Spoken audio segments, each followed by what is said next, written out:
सुप्रभात मित्रांनो, तुमच्या सगळ्यांचं पुन्हा एकदा स्वागत आहे माझ्या चॅनलवरती. माझं नाव आहे गौरंग सावंत आणि आता मी आलेलो आहे जयपूर एअरपोर्टवरती. तर मी चाललो आहे मुंबईला परत घरी.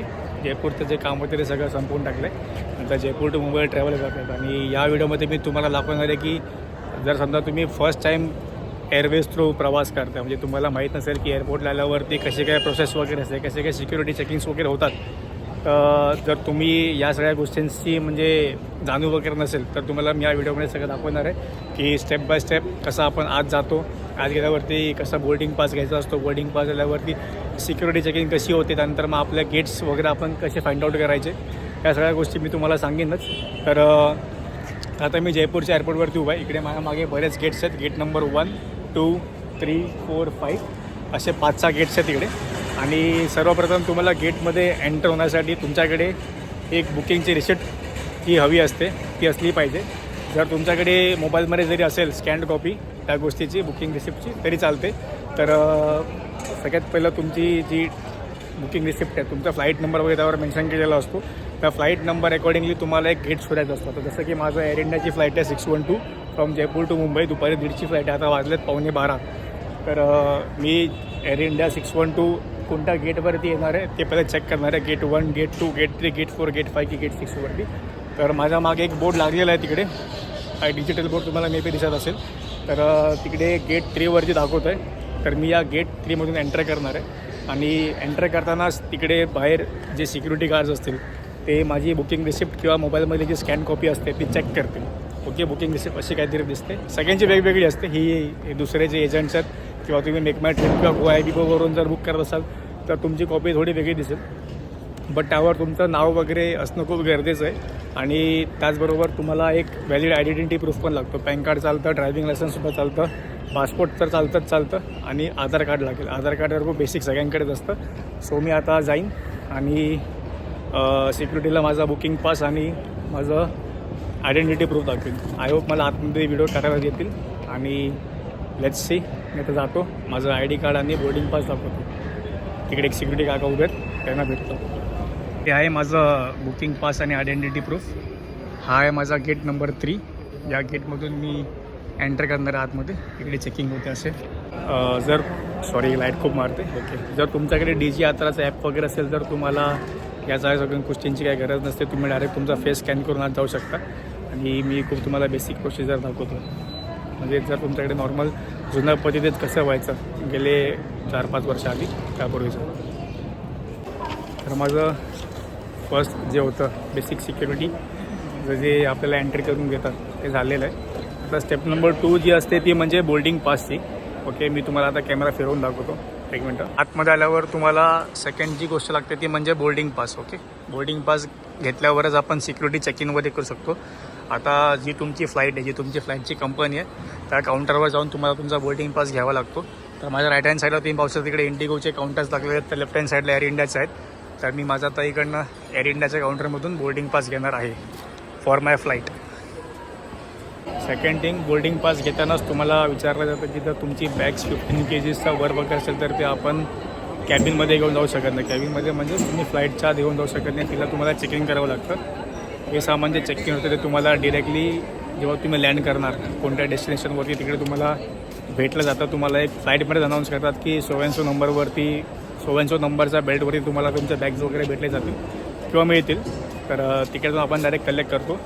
या दरम्यान पूर्ण जो फ्लाईटचा जो स्टाफ असतो म्हणजे कॅबिन क्रू मेंबर्स किंवा दुसरे कोणतेही मेंबर्स जे असतात स्टाफमधले, हे सगळे आपले बॅगेजेसना प्रॉपरली सांभाळून आपल्या फ्लाईटमध्ये बोर्ड करतात. आता त्यानंतरच माझा नंबर आहे.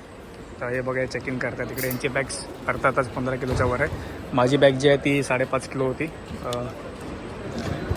सो मी ही बॅग आतमध्येच घेऊन जाईल. आणि आता ह्यांच्या नंतर आपला नंबर लागेल. मी माझा आयडेंटिटी कार्ड आणि परत जो बुकिंग पास होता तो देईन त्यांना. ते PNR नंबर वगैरे क्रॉस चेक करून मला माझा बोर्डिंग पास देतील. पहिली मला माझा बोर्डिंग पास भेटला आहे, जो तुम्ही पाहू शकता माझ्या हातामध्ये. तर आता बोर्डिंग पास वाचणं खूप इम्पॉर्टंट आहे, बिकॉज या बोर्डिंग पासवरच्या डिटेल्सवरच आपल्याला कळतं, जे डिटेल्स मेन्शन केलेले आहेत बोर्डिंग पासवरती, की माझी फ्लाईट आता एक्झॅक्टली कोणत्या गेटवरती येणार आहे. आणि बोर्डिंग पासवरती झोन्स पण मेन्शन केले असतात. तर त्या झोनप्रमाणे आपली जी फ्लाईटमध्ये एंट्री असते ते डिसाईड होते. तर मी तुम्हाला लगेच दाखवतो, थोडक्यात एक्सप्लेन करतो बोर्डिंग पास कसा वाचतात. सगळ्यात प्रथम तर माझी सीट नंबर लिहिलेली आहे 18C, लेफ्ट हँड साईड मिडलला तुम्ही पाहू शकता. गेट नंबर 2 म्हणजे मला आता सिक्युरिटी चेक इन झाल्यावरती जिकडे प्रॉपर सिक्युरिटी चेकिंग होते, म्हणजे जिकडे आपल्याला शूज, पॉवर बँक्स, लॅपटॉप्स किंवा इतर कोणतेही इलेक्ट्रॉनिक आयटम्स वगैरे असतात ते काढून चेक करावे लागतात. आणि प्रॉपर चेक इन झाल्यावरती मला माझ्या गेटजवळ जाऊन थांबावं लागतं. तिकडे माझा हा बोर्डिंग पास स्कॅन होतो. ओके, ती नंतरची स्टेप आहे, ती तुम्हाला मी दाखवीनच. आणि झोन बी म्हणजे सर्वात पहिलं झोन एवाल्यांना फ्लाईटच्या आतमध्ये घेतात, कारण त्यांचे सीट्स एकदम एंडला असतात. झोन बी म्हणजे मध्यवाले जे मिडल पार्टमध्ये येतात. आणि झोन सी म्हणजे सगळ्यात पुढचे, म्हणजे टुवर्ड्स पायलट ज्यांचे सीट्स असतात त्यांचे असतात. तर माझा झोन बी आहे, म्हणजे मी कुठेतरी मध्ये वगैरे बसलेला असेल, मला सीट्स वगैरे असेल. आणि बाकी माझं नाव डिटेल्स आहेत सगळे, फ्लाईट नंबर लिहिलेला असतो, बारकोड असतो जो सगळ्यात एंडला स्कॅन होतो फ्लाईटमध्ये घुसताना. राईट हँड साईडला पण सेम डिटेल्स असतात, flight number, seat number, zone number आणि तुमची जर्नी डिटेल्स. तर तसं असतं आपला बोर्डिंग पास. आणि आता मी जातो आतमध्ये.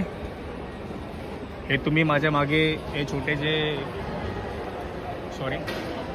तुम्ही समोरच पाहू शकता, मागे नाही, जे समोर तुम्हाला जे दिसतं आहे इकडे एक जेनेरिक तुम्हाला स्कॅन करावा लागतो QR कोड. हा जो QR कोड आहे बोर्डिंग पासवरचा तो स्कॅन करून आत जावं लागतं. आणि त्याच्या पलीकडे तुम्हाला दिसत असतील बरेच माणसं जी उभी आहेत. आणि इकडे लेफ्ट हँड साईडला जे तुम्ही बघतायत बॉक्सेस वगैरे आहेत, त्या बॉक्सेसमध्ये मला सगळे सिक्युरिटी चेक इन वगैरे करावं लागणार आहे. मी हा माझा बोर्डिंग पास तो जो बेसिक स्कॅन असतो तो स्कॅन करून आतमध्ये सिक्युरिटी चेक इनसाठी जातो.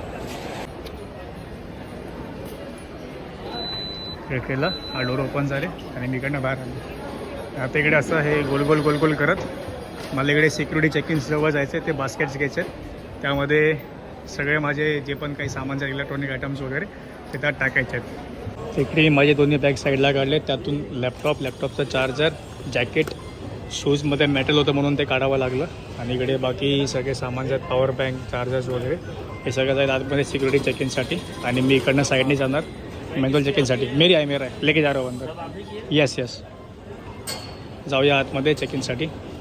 फायनली सिक्युरिटी चेक इन झालेली आणि हे सगळे सामान्स परत आणले. आता याला घालतो आणि जातो माझ्या गेट नंबर 2कडे. तुम्हाला असे बरेच इंडिकेटर्स पण दिसतील मागे लावलेले असे. तिकडे पण तुमचे फ्लाईटचा नंबर जर तुम्ही चेक कराल तर त्याच्यावरती पण डिस्प्ले होतो gate number. So no need to worry की जर तुम्हाला बोर्डिंग पास समजत नसेल तर तिकडे खूप क्लिअरली मेन्शन केलेलं असतं की कोणत्या गेटवरती येणार आहे आणि कोणत्या नाही. आता पहिला रेडी होतो, परत सगळ्या बॅग्स वगैरे भरतो, लॅपटॉप साथ टाकतो, फोन्स वगैरे घेतो, बेल्ट घालतो, शूज घालतो आणि आपला गेटजवळ जातो. तर चेक इन होऊन इकडे बोर्डिंग नंबर गेट नंबर 2 जो सांगितला आहे तो इकडनं वर जायचं आहे मला या स्टेअरकेसनी. तर इकडनं वर जाऊया, आपल्या गेटपर्यंत जाऊन पोचूया, सेट होऊया आणि काय खायला वगैरे असेल तर बघूया. त्या दरम्यान हे सगळं समोर इंडिकेटर एक लागले आहे, तुम्हाला जो दिसतो आहे इकडे दिसते चंदीगडचे डिटेल्स लावलेले आहे फ्लाईटचे. तसं बरेच इतर पण लावलेले असतात आपली जी फ्लाईट असते त्या फ्लाईट्सचे. थोडंसं शॉपिंग सेंटरसारखं एअरपोर्ट्सना बनवलेलं आहे आजकाल, तुम्ही इकडे पाहू शकता बरेच आहेत. आता गेट नंबर 2 तिथे मला अजून वर दाखवत आहे. तिकडे पाठीमागे तुम्ही काही शॉप्स बघू शकता, तिकडे gift of love, perfume shops, परत ऑर्नामेंट्स वगैरे बरेच काय काय आहेत. आपण थोडं एअरपोर्ट फिरूया. त्या दरम्यान एक छोटं शॉपिंग मॉलसारखंच सगळं आतमध्ये असतं एअरपोर्टच्या. आपण बघू शकतो लेफ्ट हँड साईडला अगेन नेल पॉलिशेस वगैरे, जोधपूर स्वीट्स, अगेन परफ्यूमचं शॉप्स, गॉगल्सचं शॉप्स, असे बरेच आहेत दुकानं तिकडे पूर्ण एअरपोर्टमध्ये. जयपूरच्याच नव्हे तर बाकी सगळ्या एअरपोर्ट्सवरती पण सेमच असतं, तुम्ही कोणत्या एअरपोर्टला व्हिजिट कराल तर. आता आपण जाऊया आपल्या गेटकडे परत, जे अजून वरती आहे गेट नंबर 2 लिहिलेलं आहे. Gate number 2 is at right. So जाऊया गेट नंबर 2कडे. एक सगळ्यात महत्त्वाची गोष्ट सांगतो, तुमचा जो बोर्डिंग पास आणि जी रिसिप्ट असते त्याच्यावरती जो टाईम लिहिलेला असतो फ्लाईटचा तो असतो take off time. Okay, so एक मिनिट मी फ्रंट कॅमेरामधून सांगतो. तो जो टाईम दिलेला असतो तो असतो टेक ऑफ टाईम. तर तुम्हाला त्या टाईमच्या मिनिमम 20 मिनिट्स आधी येऊन बोर्डिंग करायची आहे. बोर्डिंग म्हणजे तुम्हाला फ्लाईटच्या आतमध्ये बसायचं आहे. समजा तुम्ही जर लेट असाल 20 मिनिट्स बिफोर तर तुम्हाला येऊ देणार नाहीत अनलेस अँड अंटिल तुम्ही कोण VIP असाल तर. सो प्लीज मेक शुअर की तुम्ही 20 मिनिट्स आधी बोर्डिंग पोझिशनवरती याल. आणि जनरली बोर्डिंग 45 मिनिट्स टू 1 आवरचा अराऊंड चालू होऊन जाते. तर आता समजा माझी फ्लाईट 1:35ची आहे, दुपारी 1:30ची आहे. तर माझी बोर्डिंग चालू होऊन जाईल 1:45च्या आसपास, 12:30 पावणे 1च्या आसपास चालू झाली पाहिजे. आणि गेट नंबर 2 माझ्या मागेच आहे. तर मी जातो आता गेट नंबर 2मध्ये, सेट होऊन जातो डिरेक्टली आणि थोडंफार बघतो काय खायला वगैरे काय काय इकडे. आणि तुम्ही पाहू शकता माझ्या मागे गेट नंबर 2 असा लिहिलेला आहे. आणि आता ऑलरेडी इकडे एक हैदराबादची फ्लाईट लागलेली आहे from Jaipur to Hyderabad. So ती फ्लाईट गेल्यावरती आपली मुंबईची फ्लाईट इकडे लागेल. आणि ऑलरेडी इकडे खूप गर्दी आहे. आणि जे मगाशी मी बोललेलो QR कोडचं, तर हा जो QR कोड असतो एक, तो इकडे हे जे क्रूचे मेंबर्स आहेत फ्लाईटचे ते स्कॅन करतील आणि मग आपल्याला आतमध्ये एंट्री देतील zone wise. Again first zone A जाईल, हे सगळ्यात मागचे असतात. मग झोन बी चे मधले आणि मग झोन सी जे टुवर्ड्स पायलट जे सगळ्यात पुढे बसलेले असतात. ते सगळं झाल्यावरती आपण आतमध्ये इझिली आरामात बसू. मी पूर्ण व्हिडिओ कवर करेल. आपण आतमध्ये सीट्स कसे लावलेले असतात या सगळ्या गोष्टी मी या व्हिडिओमध्ये कवर करेन. सो प्लीज तुम्ही व्हिडिओ थांबवून जागामध्ये पूर्ण एंडपर्यंत बघा. आणि जर तुम्हाला आतापर्यंतचा व्हिडिओ आवडला असेल तर प्लीज लाईक करा, कमेंट करून सांगा कसं आहे आणि चॅनलला सबस्क्राईब करा. सो थांबूया आता, वेट करा. अजून ऑलमोस्ट 1 आवर आहे आज जायला. आज जाऊन मी तुम्हाला सीट्स कसे बघायचे असतात, आत कसं घुसतो आपण, हे सगळं दाखवतो. तर फायनली आता बोर्डिंग स्टार्ट झालेली आहे. आणि झोन ए आणि जे बिझनेस क्लास वगैरे त्यांना फर्स्ट प्रिफरन्स देऊन ते पहिले जातील आणि मग आपण जाऊ. म्हणजे आपला झोन बी एस ओ त्याच्यानंतर जाऊ आपण. मी आत जातो, तुम्हाला पण आत घेऊन जातो. स्कॅन वगैरे करतो, तुम्हाला दाखवतो.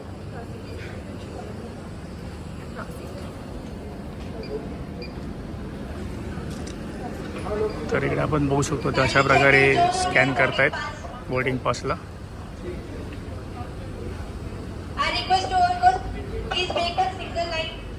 फायनली आपला स्कॅन झालेला आहे बोर्डिंग पास आणि तिकडे तुम्ही फ्लाईट बघू शकता. तिकडे आता जातो आहे. कधी कधी कसं असतं की आपल्याला एक पिकअप बस येते, ती घेऊन जाते टुवर्ड्स फ्लाईट. आता कधी कधी असा एक वॉकवे असतो जो डिरेक्टली कनेक्टेड असतो फ्लाईटच्या डोर्सला. तर आपला आता करंट केसमध्ये तर डिरेक्टली तो वॉकवे कनेक्टेड आहे फ्लाईटच्या डोरला. इकडे आपली फ्लाईट आहे, जाऊन आतमध्ये बोर्ड करतो. आणि मग अशी मी सलीम मर्चंटना बघितलं आतमध्ये आमच्या फ्लाईटमध्ये. सो त्याचसोबत आपल्याला फोटो वगैरे काढायला भेटलं त्या त्यांच्यासोबत. लास्ट टाईम मी जेव्हा नागपूरला गेलो होतो तेव्हा आशिष शेलार साहेब आपल्या फ्लाईटमध्ये होते. सो बघूया भेटतो का फोटो काढायला. मी आता जातो फ्लाईटमध्ये बसतो, सीट नंबर 18C. मी फ्लाईटच्या आतमध्ये आलेलो आहे आणि माझा सीट नंबर आहे 18C, जो अजून बराच पुढे आहे. 10, 11, 12, 13, 14 ओक्स खूप मागे आहे. तर scene 17, 18C. So 18C corner seat आहे वाली. ए वाली विंडो आहे आणि इकडे F वाली विंडो आहे. येस, बॅग्स टाकतो इकडे वरती. तर बॅग्स फायनली लोड केलेले आहेत वरती. हेच ती स्पेस आहे जिकडे 15 kg अबाववरती आपण बॅग लोड करू शकत नाही. आणि खूप मागची सीट आहे. ठीक आहे, सेट झालेलं आहे. अजून माझ्या आजूबाजूचे आलेले नाही आहेत. सीटची अरेंजमेंट जशी असते A, B, C, D, E आणि F. A आणि F नेहमी विंडो सीट्स असतात. सो जर तुम्ही लवकर चेक इन कराल किंवा लवकर बोर्डिंग पास बुक कराल, बोर्डिंग पास तुम्हाला 2 days आधी बुक करता येतो ऑनलाईन. जर तुम्ही बुक करत असाल तर ऑलरेडी तुम्ही रिलॅक्समध्ये येऊन एअरपोर्टला सुद्धा बोर्डिंग पास येऊ शकता. असं आपण आज घेतलं तर या सगळ्या गोष्टी आहेत. आता फ्लाईट टेक ऑफ करेल. ऑलरेडी थोडी डिले झालेली आहे 10-15 minutes, बट कवर करेल 2 hours आपण मुंबईला पोचू. नंतर डायरेक्टली भेटू आपण मुंबईमध्ये. उतरल्यावरती कसं बाहेर पडत ते मी तुम्हाला सगळं सांगतो. तर फायनली मुंबई एअरपोर्टवर लँड केलं आहे मी. त्याला टर्मिनल T2वरती आहे. आणि मी तुम्हाला मगाशी सांगितलं होतं थोड्या वेळापूर्वी की जे आपण बॅग चेक इन्स करतो ते आपल्याला अशा बेल्ट्सवरती भेटतात. हा बेल्ट नंबर 14 आहे. असंच 13, 12 लाईनीत सगळे बेल्ट्स आहेत. आणि तुम्ही इकडे तुमचे बॅग्स कलेक्ट करून बाहेर पडू शकता. जे आपण बॅग्स सुरुवातीला चेक इन करतो बाहेर टेकिंग बोर्डिंग पास. आणि इथं हा व्हिडिओ मी आता इकडेच थांबवतो. आय होप तुम्हाला ही इन्फॉर्मेशन आवडली असेल तर प्लीज शेअर करा तुमच्या फ्रेंड्सना जे कोणी फर्स्ट टाईम ट्रॅव्हल करत असेल विमानाने. आणि लाईक करा, कमेंट करा आवडलं असेल तर, ॲज वेल ॲज सबस्क्राईब करा माझ्या चॅनलला. आणि भेटू आपण लवकरच पुढच्या व्हिडिओमध्ये. थँक्यू.